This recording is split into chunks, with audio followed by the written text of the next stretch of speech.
Friends, welcome to my channel. और यहाँ मैं वीडियो लेकर आई हुई है सीटेट के पीवाईक्यूज़ हैं चाइल्ड डेवलपमेंट एंड पेडागोजी के। तो इसमें सिर्फ अभी पेडागोजी के क्वेश्चंस नहीं हैं, ये कुछ थ्योरी के क्वेश्चंस हैं। सीटेट के एग्ज़ाम के लिए बहुत ही इम्पोर्टेंट है। और जो सीटेट का पैटर्न है वो आज तक जितने भी क्वेश्चंस आते हैं वो रिपीटेड ही आते हैं, रिपीटेड टॉपिक होते हैं, थोड़ा बहुत क्वेश्चंस में अंतर होता है। तो इसीलिए आपको पीवाईक्यू सॉल्व करना मस्ट है। आगे भी मैं और भी सब्जेक्ट की वीडियोस लेकर आऊँगी, लेकिन अभी मैं इसमें सीडीपी के कुछ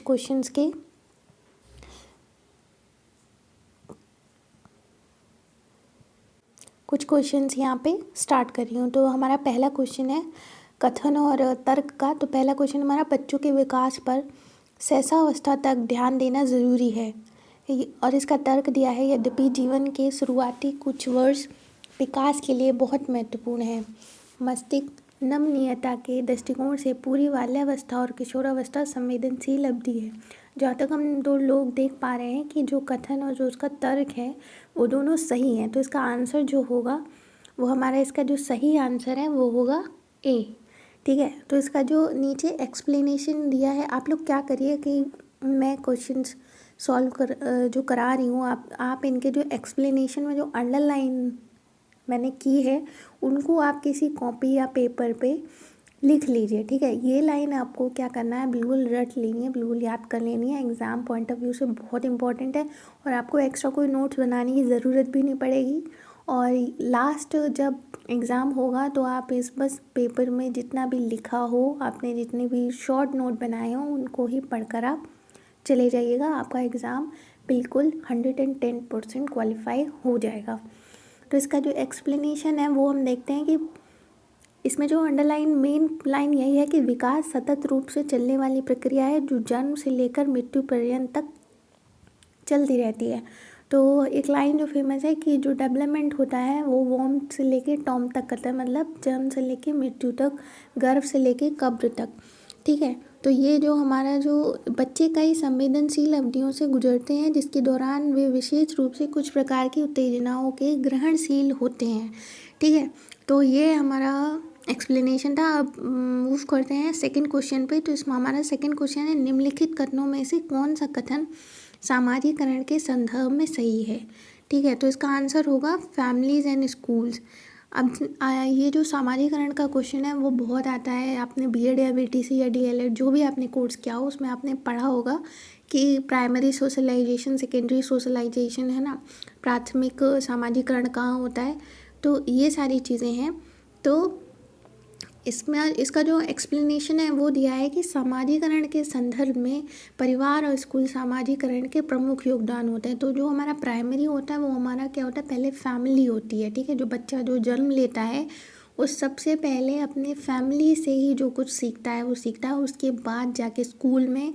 तो उसके बाद और भी अल्टरनेटिव ऑप्शंस आते हैं। तो पहले जो इसमें जो लिखा गया है कि प्राथमिक संस्थाएं जैसे परिवार, पड़ोस, मित्र मंडली, विवाह एवं नातेदारी समूह तथा द्वितीयक संस्थाएं जैसे विद्यालय, धार्मिक, आर्थिक, राजनैतिक, सांस्कृतिक एवं व्यावसायिक संगठनों आदि का योगदान होता है। ठीक है, अब चलिए चलते हैं हमारे थर्ड क्वेश्चन में। तो हमारा क्वेश्चन है कि in a progressive classroom stress need to be placed on creating an atmospheric where. एक प्रगतिशील कक्षा में ऐसा वातावरण बनाने पर बल दिया जाना चाहिए जहाँ। तो इसका जो आंसर है वो, मैं देखिए चारों ऑप्शंस नहीं पढ़ रही हूँ अभी मैं इसको शॉर्ट वीडियो में ही बनाऊँगी। एटलीस्ट मैं 5 क्वेश्चंस ही यहाँ पे सॉल्व कराऊँगी अभी। तो आगे फिर मैं वीडियो और अच्छे क्वालिटी इम्प्रूव के साथ में लेकर आऊँगी ताकि आपको कोई प्रॉब्लम ना हो। तो इसका जो आंसर होगा वो, emotional need of student are taken care and they feel valued. देखिए कोई भी प्रोग्रेसिव क्लासरूम है या कोई स्कूल है जिसमें बच्चों, तो उसमें हमें 3-4 चीज़ें जो मोस्ट इम्पॉर्टेंट है, पॉजिटिव पॉइंट है, वो याद रखें कि बच्चों को करके सीखने पर जोर देना है, बच्चों को रटने नहीं देना है। ठीक है, उनको कोई भी मतलब रटने के लिए बिल्कुल भी उनको फोर्स नहीं करना है। ठीक है, और उनकी जो नीड है, इमोशनल हो या जो भी हो, उनकी जो इमोशनल नीड है, फिजिकल नीड है, उनकी नीड पर हमेशा ध्यान रखना है। मतलब जितनी भी हमें पढ़ाई एक अच्छे क्लासरूम में मतलब देनी है बच्चों को, तो वो उनके नीड के बेस्ड पर ही होनी चाहिए। अब जब बच्चा अपने नीड ही फुलफ़िल नहीं करेगा तो किस वे में हम बोल सकते हैं कि वो क्लासरूम एक अच्छा क्लासरूम माना जाएगा। ठीक है, तो चाइल्ड सेंटर्ड एजुकेशन, ये जो पॉइंट है, ये जो मैं बता रही हूँ, ये आप बस नोट कर लीजिए।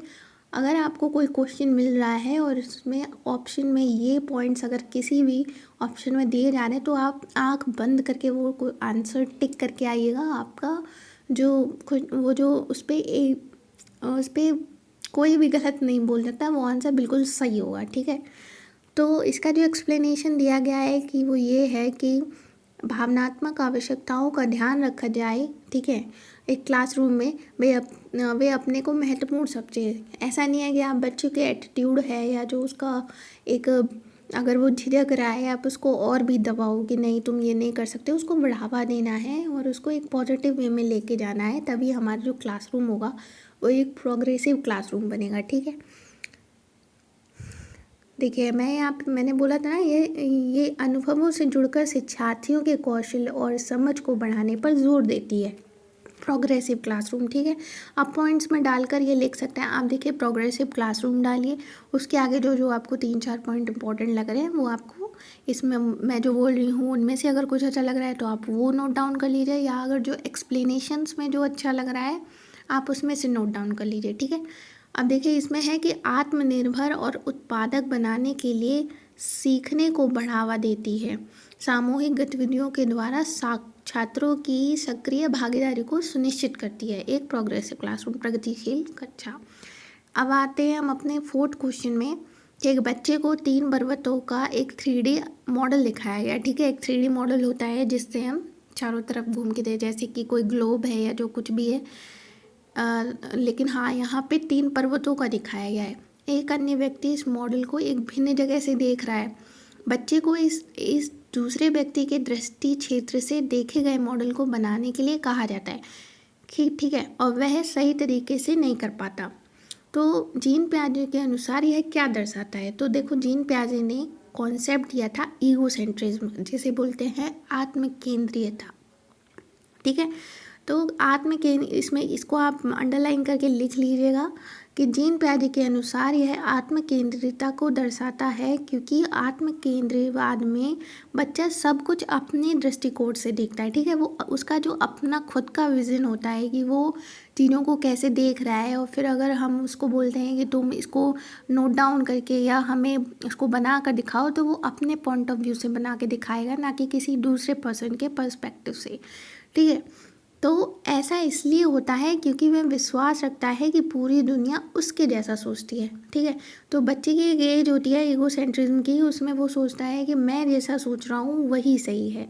ठीक है, तो अतः बच्चा यह भी समझने में सक्षम नहीं होता कि स्थितियों, कार्यों या मुद्दों को बदला जा सकता है या उल्टा किया जा सकता है। उसके अंदर इतनी समझ नहीं आती है ईगोसेंट्रिज्म में, वो सिर्फ अपने बातों पर ही मतलब अपनी बातों को ही अमल करता है वो। ठीक है, अब हमारा 5th क्वेश्चन है, जीन पियाजे ने प्रतिपादित किया कि बच्चों के सोचने की प्रक्रिया वयस्कों से कैसी होती है।